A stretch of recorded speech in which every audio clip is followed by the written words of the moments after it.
Platform number 5 पर आ रही है।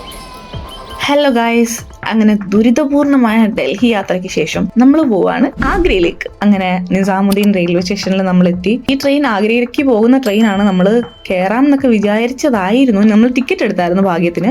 പക്ഷേ ഈ ട്രെയിൻ അല്ല എടുത്തത്. ഡൽഹിയിൽ നിൽക്കാൻ തീരെ താല്പര്യമില്ലാത്തതുകൊണ്ട് ലോക്കലിൽ കയറാൻ പറ്റുവാണെങ്കിൽ കയറാമെന്ന് വിചാരിച്ചു. പക്ഷേ ഇത് ലോക്കലിൽ പോയിട്ട് AC പോലും ആൾക്കാർ തള്ളി കയറി പോവുകയാണ്. അങ്ങനെ നമ്മുടെ ട്രെയിൻ വന്നു. നമ്മുടെ ട്രെയിനിന്റെ പേര് ജബൽപൂർ ഗോണ്ട്വാന എക്സ്പ്രസ്, അങ്ങനെ എന്തോ ആണ്, സൂപ്പർ ഫാസ്റ്റ് എക്സ്പ്രസ് എന്നാണ്. അങ്ങനെ നമ്മൾ ട്രെയിനിൽ കയറി. ഇവിടെ ട്രെയിനിൽ കയറി കഴിഞ്ഞപ്പോഴത്തേക്കിനും ആഗ്രാപേട്ട എന്ന് പറഞ്ഞ് കുറേ സാധനങ്ങൾ കൊണ്ടുവരുന്നുണ്ട്. അതെല്ലാം ഫേക്കാണ്. ആഗ്രയിൽ പോയതിന് ശേഷമേ ആഗ്രാപേട്ട വാങ്ങാവൂ, കാരണം അവിടെ ഒറിജിനൽ സാധനം കിട്ടും. 2 സ്റ്റേഷൻ കഴിഞ്ഞപ്പോഴത്തേക്കും ഞാൻ ഉറങ്ങി. അങ്ങനെ ഒരു 5:30-6 മണിയൊക്കെ ആയപ്പോഴത്തേക്കും നമ്മൾ ആഗ്രയിൽ എത്തിക്കഴിഞ്ഞപ്പോഴത്തേക്കും കിടിലൻ തണുപ്പ്. ഡൽഹിയിൽ ഇത്ര തണുപ്പില്ലായിരുന്നു, ആഗ്രയിൽ കിടിലൻ തണുപ്പ്. നമ്മളങ്ങനെ ആഗ്രയിലെത്തി, ഓട്ടോ പിടിച്ചു. നമ്മുടെ സ്റ്റേ വീണ്ടും Airbnb-യിലാണ് ബുക്ക് ചെയ്തത്. അങ്ങനെ നമ്മൾ നമ്മുടെ റൂമിലേക്ക് എത്തി. നമ്മളാകെ ഡൽഹിയിൽ മാത്രമാണ് ഒരു രീതിയിലും ബുക്ക് ചെയ്യാതെ പോയത്. അത് നമുക്ക് പറ്റിയ ഏറ്റവും വലിയ അബദ്ധമായിരുന്നു. ഇതാണ് നമ്മുടെ റൂം. നല്ല കിടിലൻ റൂമാണ് കേട്ടോ. അങ്ങനെ നമ്മൾ റൂമിൽ വന്ന് കുറച്ച് നേരം റെസ്റ്റ് എടുത്തു. വൈകിട്ട് എന്തായാലും താജ്മഹൽ കാണാൻ പറ്റില്ല എന്ന് അറിയാം. വെളുപ്പിനെ പോകാനായിരുന്നു നമ്മൾ ഇരുന്നത്. അപ്പോൾ നമ്മുടെ വീടിൻ്റെ ഓണർ പറഞ്ഞു, വെളുപ്പിനെ പോയിട്ട് കാര്യമില്ല, ഇനിയിപ്പോൾ നിങ്ങൾ പോവുകയാണെങ്കിൽ ഒരു 8 മണിക്ക് കഴിഞ്ഞിട്ട് പോയാൽ മതി, കാരണം അമ്മാതിരി തണുപ്പാണ്, മഞ്ഞ് കാരണം ഒരു തേങ്ങയും കാണാൻ പറ്റൂല എന്ന് പറഞ്ഞു. നമ്മൾ റെസ്റ്റൊക്കെ എടുത്തിട്ട് നമ്മൾ ഫുഡ് കഴിക്കാനായിട്ട് ഹൽദിറാമിൽ പോയി. അങ്ങനെ നമ്മൾ നടന്ന് ഹൽദിറാമിൽ പൊയ്ക്കൊണ്ടിരുന്നപ്പോഴത്തേക്കുമാണ് ആഗ്രയിലെ കല്യാണം കാണുന്നത്. ഇവിടുത്തെ കല്യാണമാണ് ഇത്. ഇവിടുത്തെ കല്യാണം കല്യാണമല്ല, കല്യാണ ചെറുക്കൻ കല്യാണ സ്ഥലത്തോട്ട് പോകുന്നതാണ്. ഇവിടുത്തെ കല്യാണം ഇങ്ങനെയാണ്.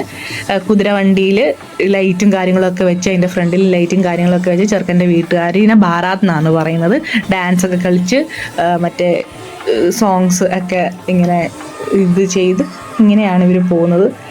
അവിടെ നമുക്കും കുറച്ച് ഡാൻസ് കളിക്കാനൊക്കെ പറ്റി. കൊള്ളായിരുന്നു, നല്ല രസമായിരുന്നു. പാട്ടൊക്കെ വെച്ച് ഡാൻസൊക്കെ കളിച്ച്, ചെറുക്കൻ്റെ റിലേറ്റീവ്സ് ഫുള്ള് ഡാൻസൊക്കെ കളിച്ച്. ഇതിന് ബാറാത്ത് എന്നാണ് പറയുന്നത്. ബാറാത്ത് ചെന്ന് പെണ്ണിൻ്റെ വീട്ടിലാണ് കയറുന്നത്. പിന്നെ കുറച്ച് ചടങ്ങുകളൊക്കെ ഉണ്ട്. അങ്ങനെ ഇവിടെ കല്യാണവും കാണാൻ പറ്റി.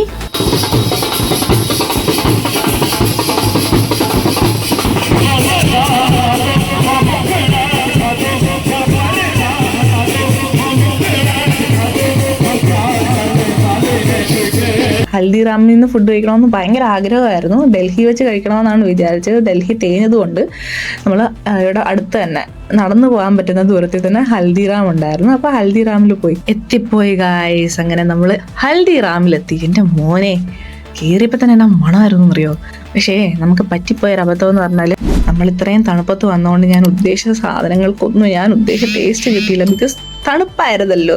അപ്പം ചൂടത്ത് കഴിക്കുന്ന സാധനം തണുപ്പത്ത് കഴിച്ചിട്ട് വല്ല കാര്യമുണ്ടോ? ഒരു കാര്യമില്ല.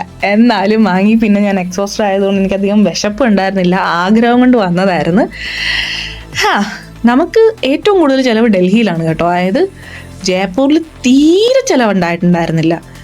എന്തായാലും നമുക്ക് കഴിക്കാം. ഇവിടുത്തെ പാനിപൂരി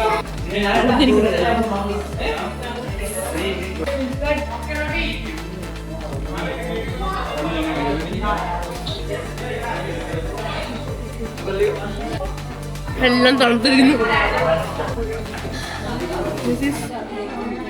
രാത് കച്ചോടി, മഞ്ചൂരിയൻ റൈസ്,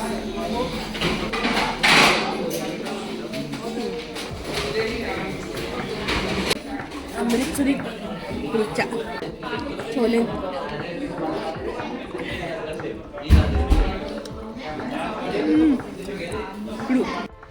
അങ്ങനെ നമ്മൾ ഫുഡ് കഴിച്ചിട്ട് ഇപ്പോൾ ഇവിടെ ഹൽദിറാമിൻ്റെ ഫ്രണ്ടിൽ നിൽക്കുകയാണ്. ഫുഡ് കുറച്ച് നല്ല രീതിയിൽ ഓവറായിപ്പോയി. അപ്പോൾ ഇവിടെ ഹൽദിറാമിൻ്റെ ഫ്രണ്ടിൽ ഓല ബുക്ക് ചെയ്തിട്ട്, ഹൽദിറാമിൻ്റെ ഫ്രണ്ടിൽ ഓട്ടോ ബുക്ക് ചെയ്തിട്ട് നിൽക്കുകയാണ്.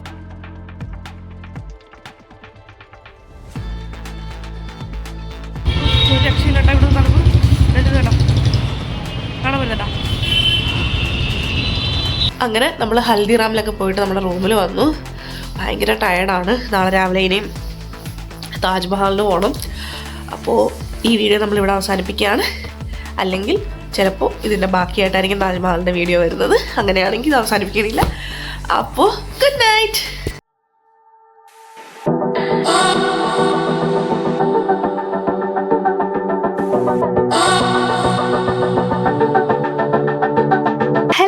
Morning guys. അങ്ങനെ നമ്മൾ താജ്മഹലിലെത്തി. വരുന്ന വഴി അങ്ങനെ വീഡിയോ ഒന്നും എടുത്തില്ല.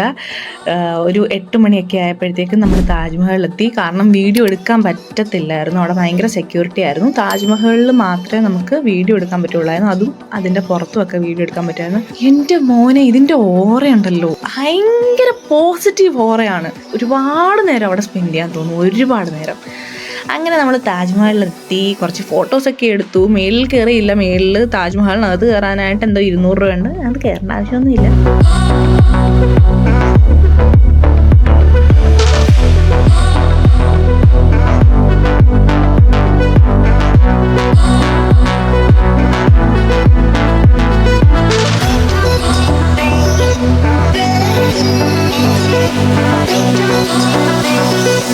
ഇവിടെ ഗാർഡനും കാര്യങ്ങളും എല്ലാം അടിപൊളിയാണ്, എല്ലാം കിഡിലനായിട്ട് മെയിൻറ്റെയിൻ ചെയ്യുന്നുണ്ട്.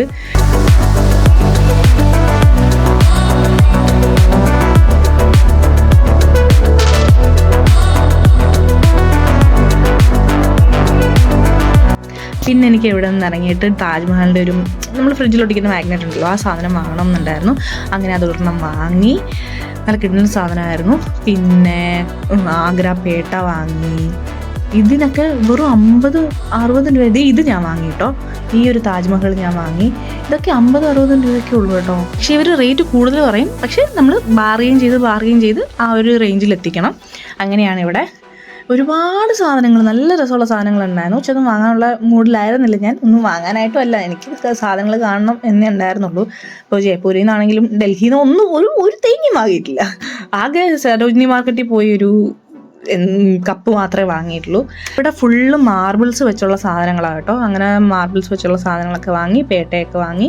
താജ്മഹലൊക്കെ കണ്ടിട്ട് നമ്മൾ റൂമിലെത്തി നോക്കിയപ്പോഴാണ് നമ്മുടെ വെയിറ്റിംഗ് ലിസ്റ്റിലായിരുന്നു നമ്മുടെ ടിക്കറ്റ്. കേരള എക്സ്പ്രസ്സിന് 1 വെയിറ്റിംഗ് ലിസ്റ്റായിരുന്നു, അത് ക്യാൻസൽ ചെയ്തു.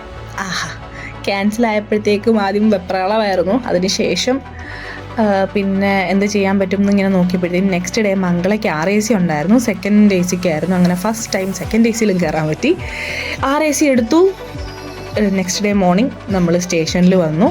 8 മണിക്കായിരുന്നു മംഗള വന്നു, കയറി. പിന്നെ പറയണ്ട, പിന്നെ വ്യൂ നമ്മൾ വന്നപ്പോൾ കണ്ട വ്യൂ ഒക്കെ ഉണ്ടല്ലോ, കിടിലം വ്യൂ ആയിരുന്നു. വ്യൂവിനെ പറ്റി എനിക്കൊന്നും പറയാനില്ല, കാരണം കൊങ്കൺ റെയിൽവേയിലെ വ്യൂ എന്ന് പറഞ്ഞാൽ കിടിലം വ്യൂ ആണ്. അപ്പോൾ ഇതായിരുന്നു നമ്മുടെ ജയ്പൂർ ഡൽഹി ആഗ്ര യാത്ര. ഇതിൽ പാളിപ്പോയത് ഡൽഹി മാത്രമാണ്. നമ്മൾ ഒരുപാട് പ്ലാൻ ചെയ്ത് റിസർച്ച് ചെയ്താണ് ചെയ്തെങ്കിൽ പോലും ജയ്പൂരും ആഗ്രയും കിടിലനായിട്ട് പോയി. ഡൽഹിയിൽ കുറച്ച് പാളിച്ച പറ്റിപ്പോയി. എന്നാലും നമ്മുടെ ഈ ഒരു ട്രിപ്പ് നല്ല കിടിലൻ ട്രിപ്പായിരുന്നു. ഡൽഹി നമുക്ക് പാളിപ്പോയെങ്കിലും എന്തായാലും ഒരു ദിവസം ഡൽഹിയിൽ വന്നിരിക്കും, എല്ലാം കണ്ടിരിക്കും, അതിൻ്റെ വീഡിയോ ഉണ്ടാവും. അപ്പോൾ അടുത്ത വീഡിയോ കാണുന്നവരെ Tata, bye bye, take care. നിങ്ങൾ വീഡിയോ ആസ്വദിക്കൂ. നമുക്ക് അടുത്ത വീഡിയോയിൽ കാണാം.